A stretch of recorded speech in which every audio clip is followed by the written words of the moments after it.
श्रीमद्रामचन्द्राय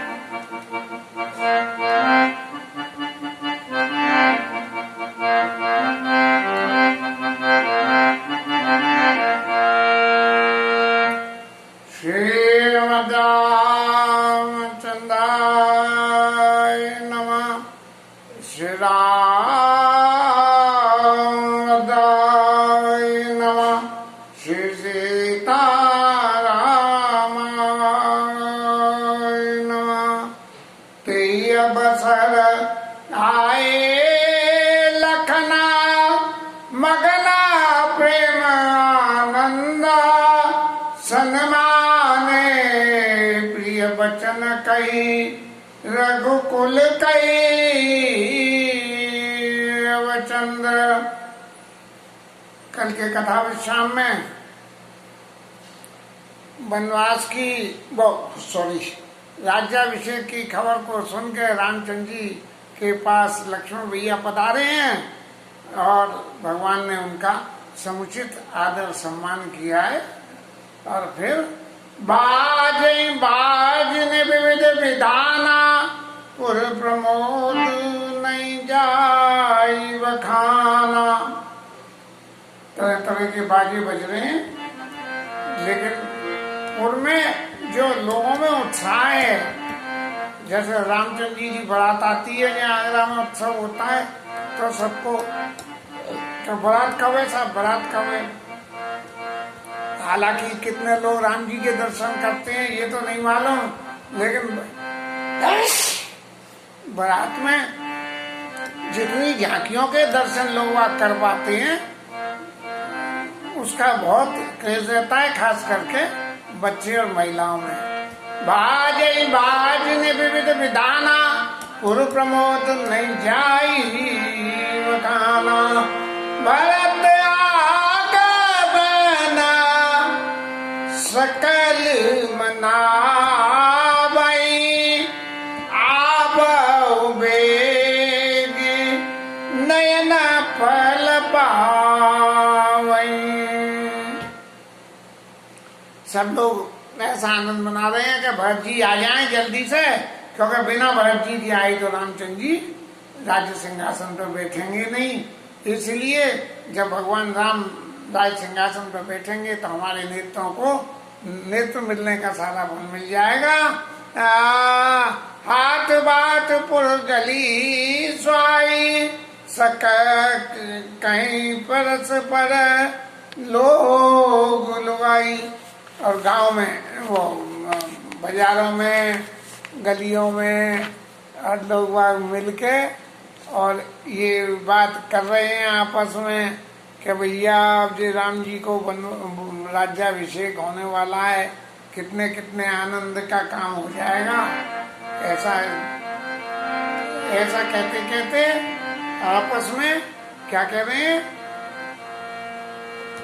काली लगना बला केतिक बाता पूजी भी दे अभिलाषी हमारा कनक सिंहासन सिय समेता बैठ राम होई चित चेता। सब लोग आपस में मिलकर इस बात के लिए इंतजार कर रहे हैं कि भैया कब ये जो है राज्याभिषेक की तिथि आवे। हम सब लोग सब बहुत खुश हैं और कब हमारे सामने स्वर्ण सिंहासन के ऊपर भगवान राम जो है हमारे चित्त को जगाने में बैठे ही राम हो ही चित्त चेता। हमारा चित्त जिस खुशी के लिए चेतना लेने को तैयार है, ऐसे भगवान राम जो है कब उस सोने के सिंहासन पर बैठेंगे। लेकिन ये कथा यहाँ तक की उत्साह की कथा है और अब इसके आगे जो कथा का परिवर्तन होगा उस परिवर्तन में देवता लोगों की जो मानसिक स्थिति है उसका विवरण करते हुए गोसाई जी लिखते हैं, सकल कहि कबा होए काली और विघन मनावई चाली, तिनाही सोहाई ना अवध बदावा, चोरी चंदने रात नवावा।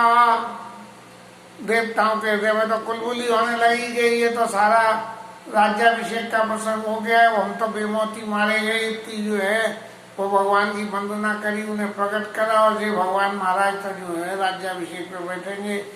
लेकिन ये देव शरीर की सबसे बड़ी कमजोरी है कि देव शरीर अपने स्वार्थ के लिए दूसरे के संग कुछ भी कर सकता है। अब यदि हम थोड़ा सा विचार करें तो ये समझ में आएगा कि मान लीजिए भगवान राम राज्य सिंहासन पे बैठ गए, और बैठने के बाद ये सारे देवता मिलके फिर आए, और उन्होंने भगवान राम से कही कि महाराज आपकी तो वंदना हमने इसलिए करी थी, और ये राक्षस आप तो यहाँ बैठ गए, तो क्या भगवान राम जी कह देते कि मैं उन राक्षसों को नहीं मारूंगा? अरे भगवान के संकल्प मात्र से ही राक्षसों का वध हो जाता, लेकिन फिर भी भगवान ने ये लीला करने के लिए सोई जस गाय भगत भव तरई, और कृपा सिंधु जन हित तन धरई। भगवान के इन यशों को गा गा के संसारी लोग संसार सिंधु से समुद्र से पार हो जाएंगे, इसलिए भगवान ये लीला करते हैं। लेकिन देवताओं की तो मानसिक स्थिति बड़ी खराब है, वो तो हर वक्त अपना हित ही चाहते रहते हैं कि दूसरे का चाहे कुछ भी हो, हमारा हित होना चाहिए। अब भगवान वन में जाके मारे तो राजी पे बैठ के मारे कोई, भाई तुम्हें क्या फर्क पड़ रहा है? लेकिन ये देव शरीर की सबसे बड़ी विडंबना है कि ये अपने हित के लिए किसी का भी अहित सोच सकते हैं। प्रतिनय सोहाई न अवध बधावा, और चोरे चंदन रात न भावा। इन लोगों को वैसे ही अवध में जो आनंद मंगल, अवध में आनंद भयो जय रघुवर लाल की, जो अवध में आनंद हो रहा है वो इनको नहीं सुहा रहा है। जैसे चोर को चांदनी रात में नहीं भाती है कि चांदनी रात में चोरी करेगा तो दिख जाएगा, अंधेरी में नहीं दिखेगा। काला रंग पोत के तेल लगा के चोरी करने जाते हैं। सारद बोली विनय सुर करई, और बार बार पाले पड़ई। बार बार शारदा मैया के चरणों में जाके पैर में पकड़ते हैं। अरे मैया तू भी तो हमारे ही संग की है, तेरी भी तो गिनती देवताओं में तू बुद्धि को देने वाली है, भाई कुछ तो ऐसा कर कि जिससे कि हमारी ये राज्य सिंहासन पर बैठ गए तो फिर क्या होगा। और शारदा मैया की मति को भी फेरने की दिए देवता क्या बोले कि विपत्ति अमार बिलो की बड़ा मात करी आज, राम राज तज जाए बना होई सकल सुरकाज। अरे भैया हमारी विपत्ति तो तू देख ले, हम इतने दिन से राक्षसों से पिट रहे हैं, पर कुबेर पवन जमपाला दसनों को बस नहीं है। ये सब रावण ने जो है अपने बस में ऐसे कर लिए थे कि सब उसकी चाकरी करते थे, रोज आके उसके जैसी झुकाते थे। रावण महाराज की जय हो। तो वो कह रहे कि हमारी इतनी करनी विपत्ति है, अरे भैया हमारी विपत्ति का तू जो है विनाश करने के लिए कोई ऐसा काम कर जिससे कि राम राज्य को छोड़ के और वन में चले जाएं। सूर्य सुरबिनय थाड़ी पछताई, भयउ सरोज विपिन नाती। देवताओं की ये बात को सुनकर और सरस्वती मैया बड़ी परेशान हो गई, और वो कहने लगी कि मैं तो कमल कुल के लिए जो है हेमंत हिम ऋतु की, बर्फ की ऋतु की, जाड़े की रात हो गई हूँ। देख देवा पुनिकाई निहोरी, और मात तोई नहीं थोड़े खोरी। और देवता देख देख के जी सरस्वती मैया का तो दिमाग ही कहाँ काम कर रहा है ये पता ही नहीं लग रही है। तो उन्होंने कहने लगे, अरे मैया तुझे तो जरा भी दोष नहीं लगेगा, भले ही तू कुछ भी कर देगी लेकिन तेरे को दोष नहीं लगेगा। तो सरस्वती मैया ने पूछी कि भैया दोष क्यों नहीं लगेगा, जब करूं मैं करूंगी। बोले नहीं, देव शरीर में एक और विधा है कि करूं कुछ वैसा भी कर लो जो देवताओं के हित का हो तो उसका फल नहीं मिलेगा। क्यों? विषमय हरसिलाति रघुराओ, तुम जानो रघुवीर स्वभाव। भगवान राम को तो कोई हर्ष है, न विस्मय, न दुख है, न सुख है, कुछ भी नहीं है। तुम तो उनके स्वभाव को जानती हो। यदि उनके मन में कोई किसी तरह का खिन्न खेद हो तब तो वो उसके प्रायश्चित के लिए तुम्हें कोई किसी तरह का दंड दें, लेकिन वो तुम्हारे ऊपर तो जरा भी आँच आएगी नहीं। तुम तो जो चाहो सो कर लो। जीव कर्म बस दुख सुख बागी, जाइया बद देवई ये जीव तो अपने कर्म के वशीभूत होके जितने अयोध्या के नर नारी हैं, इनके जीवन में जो सुख लिखा था वो इन्होंने सुख भोगा, और अब जो दुख लिखा होगा वो दुख भेजेंगे। लेकिन देवताओं का तो इसमें हित है कि राक्षस मर गए, हमें सबको आराम हुआ। बार बार गई शरण सकोची, सदी विचार विबुध मति पोची। बार बार जो है शारदा मैया के पैर पकड़ पकड़ के उन्हें संकोच में डाल के और देवताओं ने वहां से अवधपुर के लिए उन्हें प्रस्थान कर दिया। और शारदा मैया उन्हें सोचने लगी कि ससुरे इतने डरपोक हैं कि भगवान राम जिनका जो साधुओं के लिए ही पैदा हुए उनसे ही डर मान के उन्हें वन में भेजे दे रहे। ऊंच निवास नीचे कर तूती, और देख न सकई बड़ाई विभूति। ऊंचे पे तो रहते और नीची करतूत है। बताओ, अरे अयोध्या वासियों के सुख को ये सह नहीं पा रहे हैं, इसलिए राम जी को वन में भेजे दे रहे कि हमारा साथ। अरे भगवान राम तो जब चाहें तब जो है संकल्प मात्र सृष्टि की रचना और सृष्टि का विनाश कर सकते हैं। और भगवान राम अगर जाके भोले बाबा से कह दें कि ये तुम्हारा चेला बहुत उद्यम कर रहे हैं, महाराज इस चेले को ही रोक लो, तो शंकर जी महाराज तो खुद भी वरदान दे के अपने चेला चाटियों से लड़ाई करने पहुंच गए थे। तो ऐसा कुछ नहीं है। लेकिन जेब शरीर की सबसे बड़ी निष्ठा यही है। हमारे समाज में भी यदि भीतर खाने हम बारीकी से देखने जाएं तो कुछ दर्शन थोड़ा सा तो मनुष्य समाज में भी ऐसा ही होता है। और मैं अपने व्यक्तिगत विचार में ये कहता हूँ कि किसी भी चीज की अधिकता में उसके अंदर कुछ न कुछ गंदगी होती है।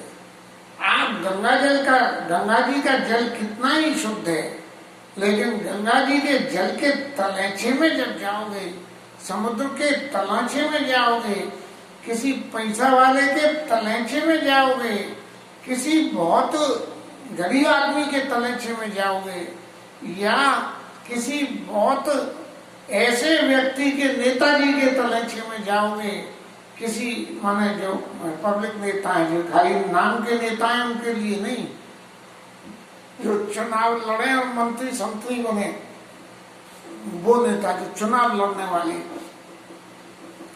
ये जो सब लोग हैं, यदि इनका तलेचा हम तलाशने जाएंगे तो कुछ न कुछ गंदगी मिल जाएगी।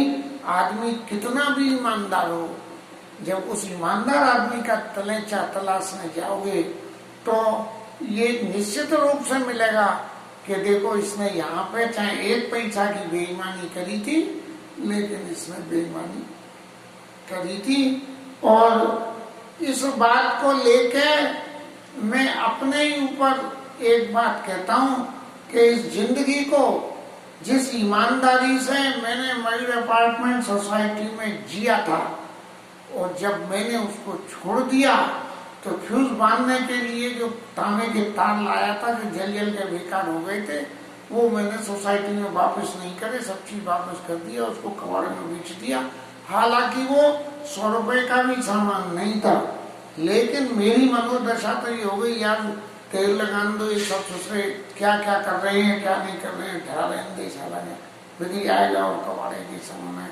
कोई फाइनेंशियल कमाई की जरूरत नहीं थी, लेकिन फिर भी अगर हम सही मायने में तलाशें तो ऊंच निवास नीच करतूती ये देवताओं के संग नहीं है, इंसानों के संग में भी है।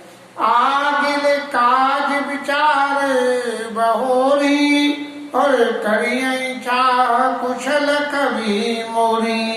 फिर सरस्वती मैया को भी देव शरीर का अंश आ गया और वो क्या कहने लगी कि ये भगवान की लीला इतनी लंबी चौड़ी रचेगी वन में जाके, और फिर उसके साहित्य का सृजन होगा, और साहित्य का सृजन होने तो कभी लोग मेरी चाहना करेंगे कि सरस्वती मैया जैसे तुमने देवताओं की बुद्धि फेरी थी, ऐसे हमारी भी बुद्धि फेर दो, जो हम भगवान राम के गुणों का गान करें। हर्ष दे दशरथपुर आई, जनु गए दशा दुसे दुखदाई।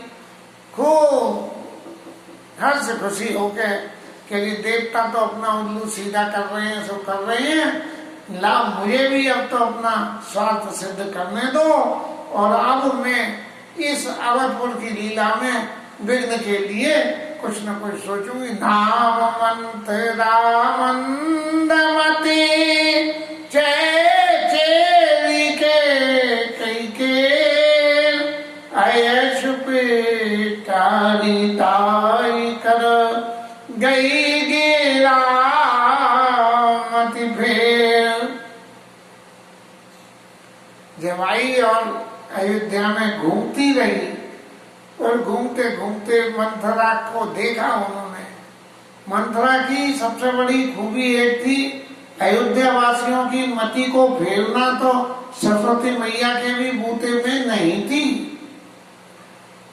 लेकिन ये जो मंथरा थी ये कैकेयी की प्रिय दासी थी, और कैकेयी देश से इनके पियर से आई थी दहेज में। तो सरस्वती मैया ने ये विचार करा कि हम अयोध्यावासी की तो बुद्धि नहीं फेर सकते हैं, लेकिन जो अयोध्या के बाहर के लोग हैं उनकी मति फेर सकते हैं। और उन्होंने सुतई राज रामी वनवासु ऐसी लीला का मंत्र फेर के, और जो है सरस्वती मैया तो चली गई। और दीख मंत्रा नगर बनावा, मंजुल मंगल बाज बधावा। मंत्रा को जो नगर में उत्सव आनंद दिखा, हालांकि मालूम तो सभी होगी, क्योंकि जिन लोगों के कोड़े काने खोरे कूड़े कुटिल कुचाली जान, इनमें एक गुण ज्यादा होता है, दूसरे का सुख देख के कुछ न कुछ चित्त में एक ऐसी ऐसी भावना पैदा हो जाती है। तो ऐसे जो है बढ़ावे मंगल बधाइयाँ और उनकी तैयारों को देखते हुए उसके दिल में जलन होने लगी। और फिर उसने लोगों से पूछा कि क्या है, और जब उन्होंने बताया कि राम जी को राज्य तिलक होना है, तो बस उसके अंदर तो बिल्कुल फुलझड़ी लग गई। करई विचार को बुद्ध को जाती, हो काज कवन विधि राती। और ये इंतजार करने लगी कि रात में कैसे जो ये काम बिगड़ जाए और क्या होगा। देख लागे मधु कुटिल किराती, जिम जब तकई ले की भांति। जैसे जंगल में ये कोल की रात रहते हैं तो कोई शहद लगा हो, तो ये देखते हैं कि कैसे मौका लगे, सुबह 5 बजे का टाइम हो, पानी डाल के छत्ते को तोड़ के ले आए। ऐसे ही ये रात रात में ये सब अपनी खोपड़ी को घुमाने लगी और अपनी खोपड़ी को घुमाते घुमाते इसकी बुद्धि में आई कि लाओ चलो अपनी महारानी के पास ही चलो, वहां से नाटक खेलो। तो भरत माँ तो पही गई बिले खानी का अनमनी हंस कई हंसी रानी। और कहीं भैया बोली कि क्या बात है भाई, आज ये तेरा मुंह काय को बिगड़ गया है। और फिर भी उसने कोई जवाब जब नहीं दिया, उतर न दे ले आंसू नारे चैत कर ढाड़े आंसू टपक टपक टपक 20 इनके से आंसू जो है उन्होंने टपका दिए। तो क्या कहीं भैया को ऐसा लगा कि ये वास्तव में किसी ऐसी बात से दुखी है। तो हंस के रानी गाल बड़ तोड़े दिल लखन से के असमन मोरे। क्या कहीं भैया कह रही है कि तू तो स्वभाव से ही कहीं ना कहीं तेरे अंदर दोष तो है ही है, और तेने कोई दोष की बात करी होगी तभी जो है लक्ष्मण जी ने, क्योंकि लक्ष्मण जी ऐसे हैं कि वो जो जो जैसी बात होती है उसका तुरंत निराकरण करने का इंतजाम कर देते हैं। तो जरूर उन्होंने कुछ तेरे को कभी बात कही है। तब उन्हें बोल चेरे बड़ पाप ने और झाड़ संस्कार जनी ने, तब भी वो कुछ नहीं बोल रही है। तो जैसे काली सांपन ऐसे फूंक मारती है, ऐसे जो है वो सांस दे रही है। फिर क्या हुआ, सबैरान कहे सिकने कुशल राम मैपाल, भरत लखन रिपुधवन सुने बात बड़ी साल।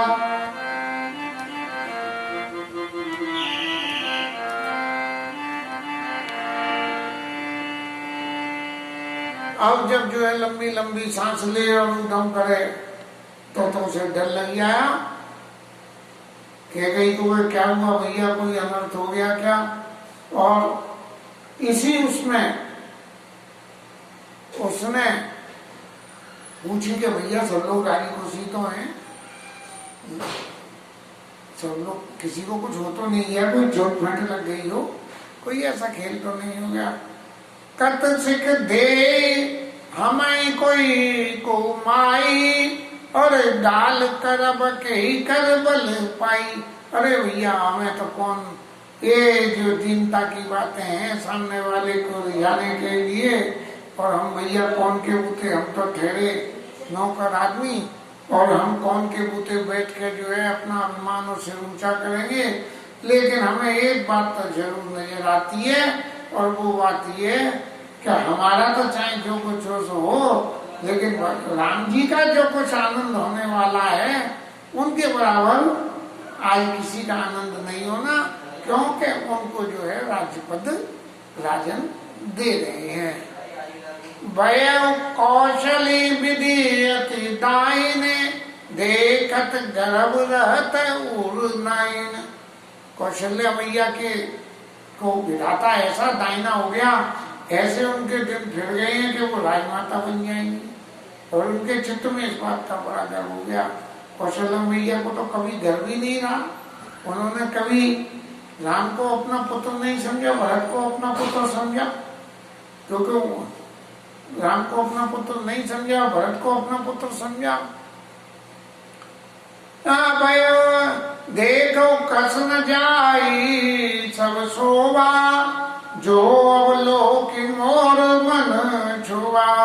तुम तो यहाँ घर में पड़ी रहती हो, मैं जाके देखो कि कैसी कैसी शोभा हो रही है नगर में और क्या क्या हो रहा है। और पूत विदेश न सोच तुम्हारे, और भरत तुम्हारे पुत्र जो है वो विदेश में, और तुम्हारे घर में सोच नहीं है। जबकि जे कैकेयी मैया ये कहती नहीं, जो विधि जन्म दे कर छो, यदि भगवान दोबारा मेरे ऊपर कृपा करके और जन्म दे तो हो राम सिंह पूत पतोहु, के मेरे पुत्र और सीता मेरी पुत्र वधु हो, राम मेरे गर्भ से जन्म ले। इतनी सद्बुद्धि भी दिल में होते हुए भी ये जो कुटिल बातें या खोटी बातें हैं, इनके सुनने से बुद्धि फिर जाती है। और नींद बहुत प्रिय सेज तुराई, ढिंडो बिस्तर पर पड़ी सोती रहती हो। जो जरूरत से ज्यादा सोचे सोवे, उसके चित्त में कहीं ना कहीं ऐसी खोट की भावना रहती है। और तुम तो राजा की चतुरता को कोई समझती नहीं हो कि राजा कितने चतुर हैं।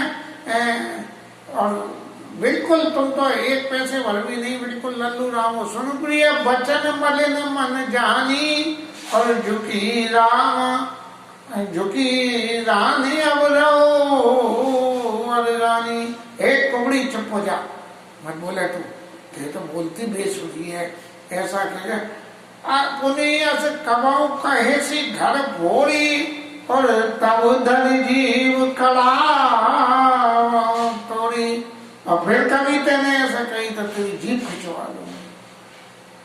काने खोरे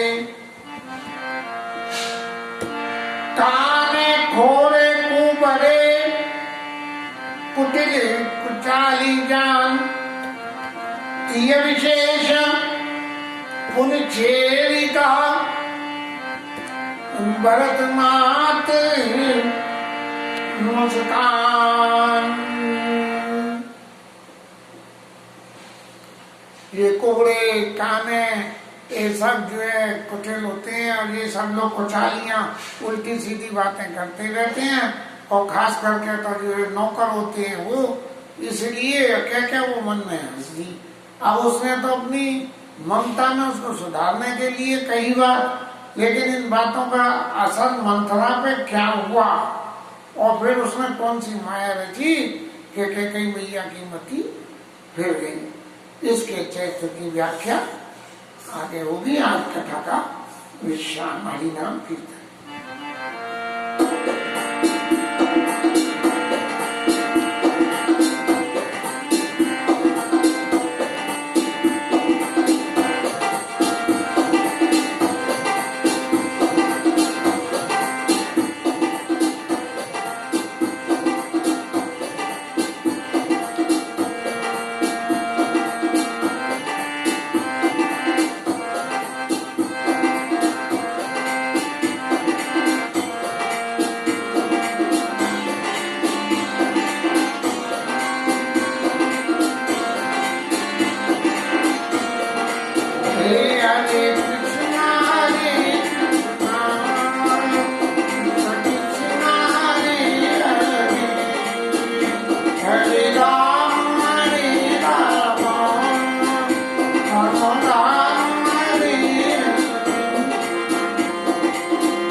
पवन सुत हनुमान की जय। उमापति महादेव की जय। श्री राज करण की जय। श्री राज